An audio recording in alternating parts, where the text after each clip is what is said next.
Hello बच्चों आज मैं पढ़ा रही हूँ आपकी हिंदी की पुस्तक बाल राम कथा का पहला चैप्टर है अवधपुरी में राम। तो बच्चों शुरू करते हैं हम अपना पाठ।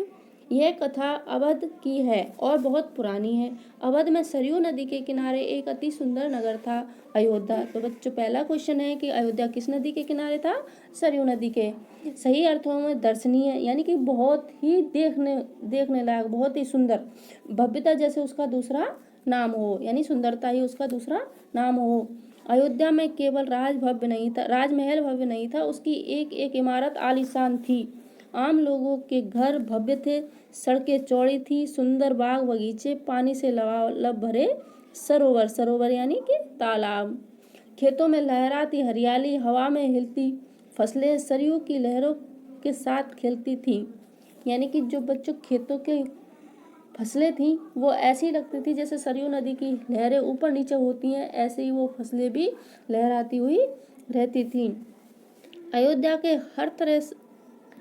हर तरह से संपन्न नगरी थी। संपन्नता कोने कोने अंतरे तक बिखरी हुई। सभी सुखी थे, सभी समृद्ध। दुख और विपन्नता को अयोध्या का पता नहीं मालूम था। यानी कि उस नगरी में बच्चों किसी को कोई भी दुख नहीं था और किसी भी चीज की कमी नहीं थी, या उन्हें नगर की सीमा में प्रवेश की अनुमति नहीं थी। किन्हें? दुख और विपन्नता। पूरा नगर विलक्षण था, अद्भुत और मनोरम। यानी कि पूरा नगर कैसा था बच्चों? अद्भुत और मनोरम, यानी मन को रमने वाला, मन को भाने वाला। उसे ऐसा होना ही था। वह कौशल राज्य की राजधानी थी। तो बच्चों क्वेश्चन आ सकता है कि कौशल राज्य की राजधानी क्या थी? अयोध्या।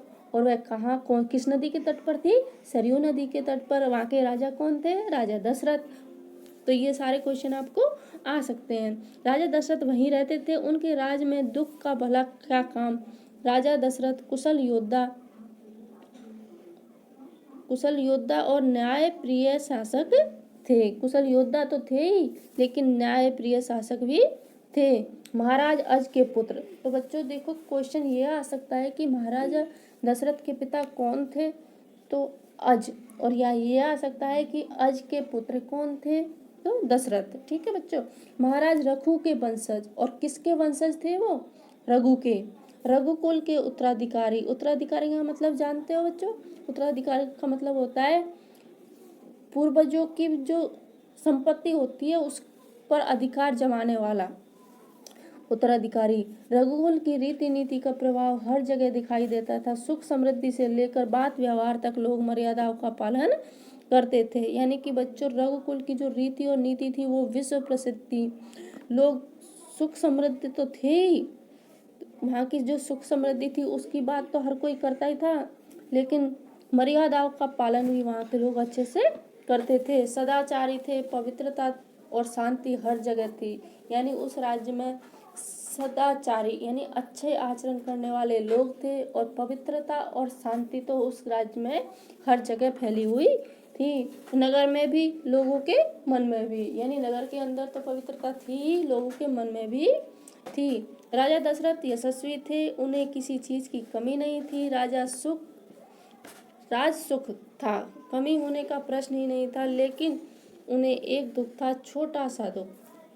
और वो छोटा सा दुख क्या था बच्चों?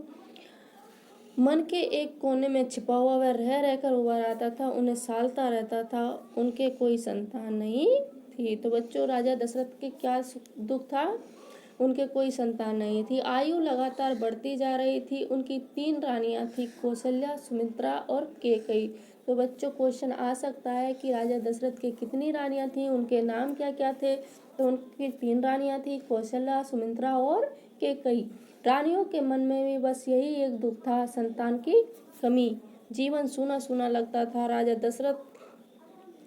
दशरथ से रानियों की बातचीत प्राय इसी विषय पर आकर रुक जाती थी। राजा दशरथ की चिंता बढ़ती जा रही थी। तो बच्चों क्योंकि उनके संतान नहीं थी, इसलिए उनकी चिंता लगातार बढ़ती जा रही थी।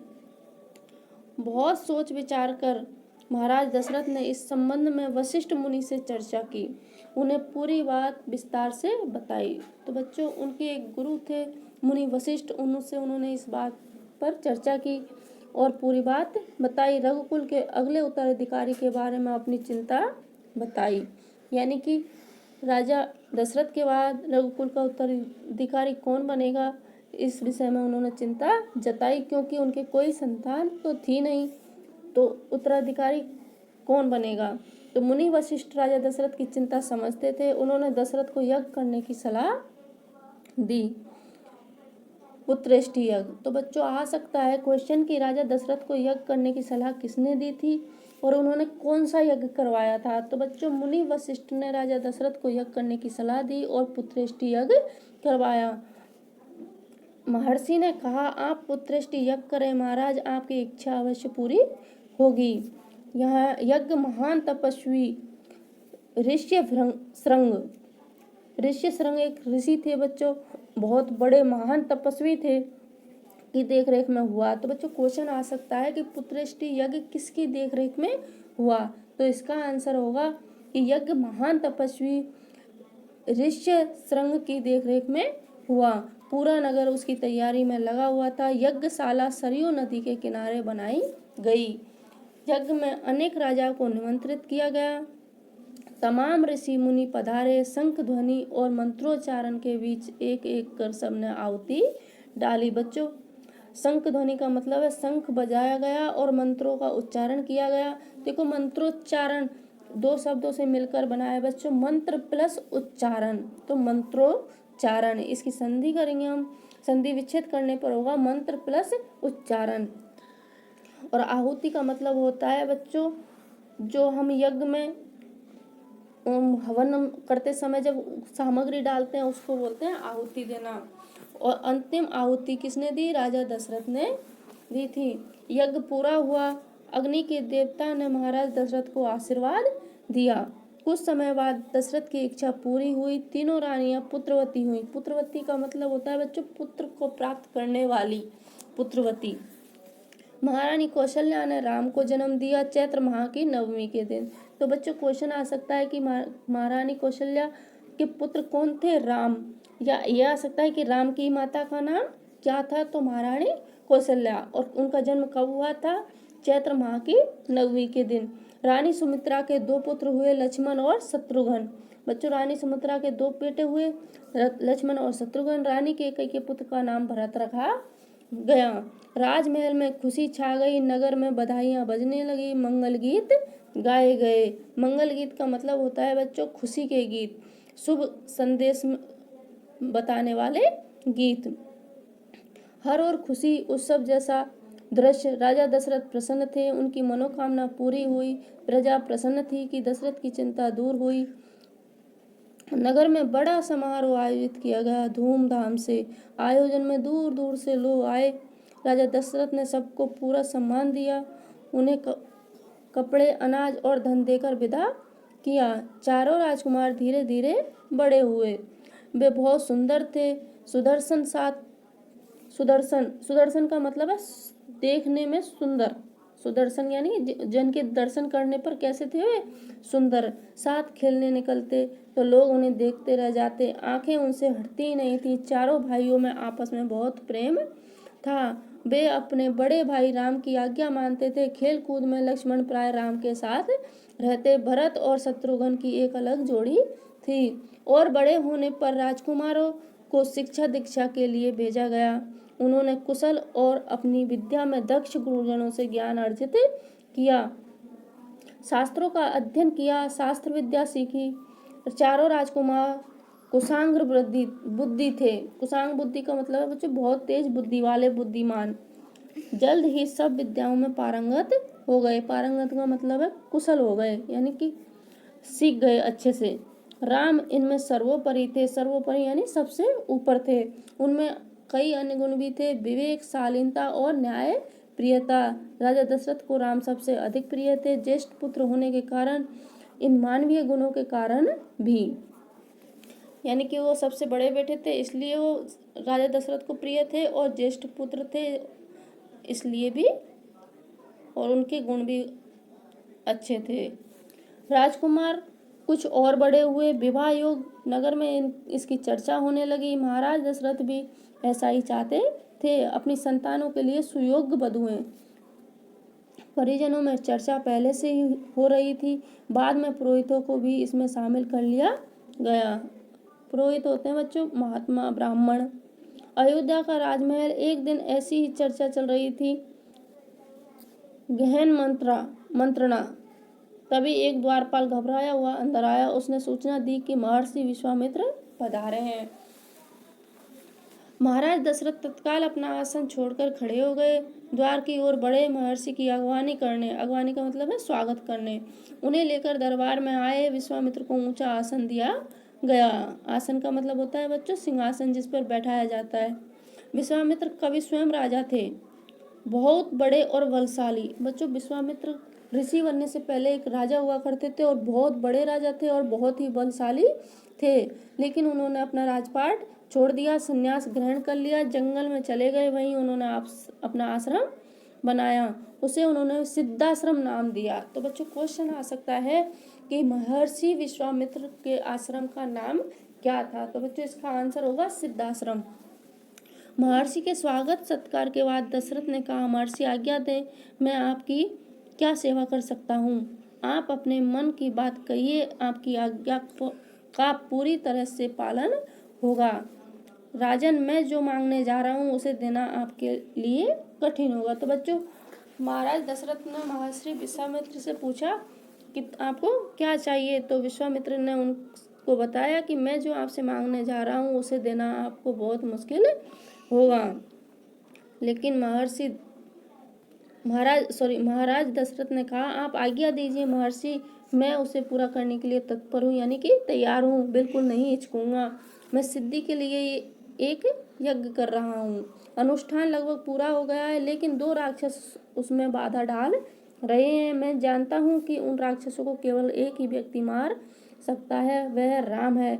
आप अपने ज्येष्ठ पुत्र को मुझे दे दें। ज्येष्ठ का मतलब होता है बच्चों बड़े, ताकि यज्ञ पूरा हो। विश्वामित्र ने कहा। दशरथ पर जैसे बिजली गिर पड़ी। बिजली गिरना मतलब मुसीबत आना। वह अचकचा गए। उन्होंने उम्मीद ही नहीं की थी कि मुनिवर उनसे राम को मांग लेंगे। उनके ज्येष्ठ पुत्र, उनके सबसे प्रिय दशरथ चिंता में पड़ गए। विश्वामित्र दशरथ की दुविधा समझ रहे थे। उन्होंने कहा, मैं राम को केवल कुछ दिनों के लिए मांग रहा हूँ, यज्ञ 10 दिन में संपन्न हो जाएगा। महाराज दशरथ दुखी हो गए, पुत्र वियोग की आशंका से कांप उठे। दरबार में सन्नाटा छा गया। दशरथ की दशा देखकर मंत्री चिंतित थे पर चुप थे। महर्षि वशिष्ठ शांत थे। इतने में दशरथ कांप कर बेहोश हो गए। होश आया तो डर ने उन्हें फिर जकड़ लिया। मूर्छित होकर दोबारा गिर पड़े। संज्ञा शून्य पड़े रहे, यानी कि बिल्कुल उदास, बिल्कुल ऐसे जैसे कि उनमें जान ही नहीं है। महर्षि विश्वामित्र का क्रोध बढ़ता जा रहा था। दरबार सशंकित था। सशंकित का मतलब होता है बच्चों शंकायुक्त, किसी अनिष्ट की आशंका से। वे कुछ समझ नहीं पा रहे थे। महर्षि और महाराज के बीच संवाद में कुछ बोलना उचित भी नहीं था। मुनि वशिष्ठ चुपचाप आकर महाराज दशरथ के पास खड़े हो गए। थोड़ी देर बाद दशरथ उठे। स्वयं को संभालते हुए उन्होंने महर्षि से विनती की, महामुनि, मेरा राम तो अभी 16 वर्ष का भी नहीं हुआ है, वह राक्षसों से कैसे लड़ेगा? राक्षस मायावी है, वह उनका छल कपट कैसे समझेगा, उन्हें कैसे मारेगा? इससे अच्छा तो यही होगा कि आप मेरी सेना ले जाएं, मैं स्वयं आपके साथ चलूं, राक्षसों से युद्ध करूं। महर्षि विश्वामित्र ने कोई प्रतिक्रिया व्यक्त नहीं की। क्रोधित थे पर उसे व्यक्त नहीं कर रहे थे, यानी उनको क्रोध आ रहा था लेकिन वो उनको सामने दिखा नहीं रहे थे। उन्हें अपने यज्ञ के नियम याद थे। क्रोध करने से यज्ञ खंडित हो जाता है, अनुष्ठान अधूरा रह जाता। मैं राम के बिना नहीं रह सकता महामुनि, एक पल भी नहीं। आप राम को छोड़कर जो चाहे मांग ले, उसे मत ले जाइए। मैं राम को नहीं दूंगा, बिल्कुल नहीं। वह मेरी बुढ़ापे की संतान है, मैं उससे बहुत प्रेम करता हूँ।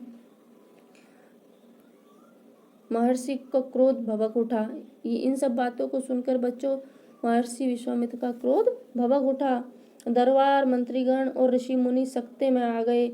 आप रघुकुल की रीति तोड़ रहे हैं राजन, वचन देकर पीछे हट जाना, यह वर्ताव कुल के विनाश का सूचक है। आप जानते हैं कि मैं स्वयं दुष्ट राक्षसों का संहार कर सकता था, लेकिन मैंने संन्यास ले लिया है। अगर आप राम को नहीं देंगे तो मैं यहाँ से खाली हाथ लौट जाऊंगा। बात बिगड़ती देखकर मुनि वशिष्ठ आगे आए।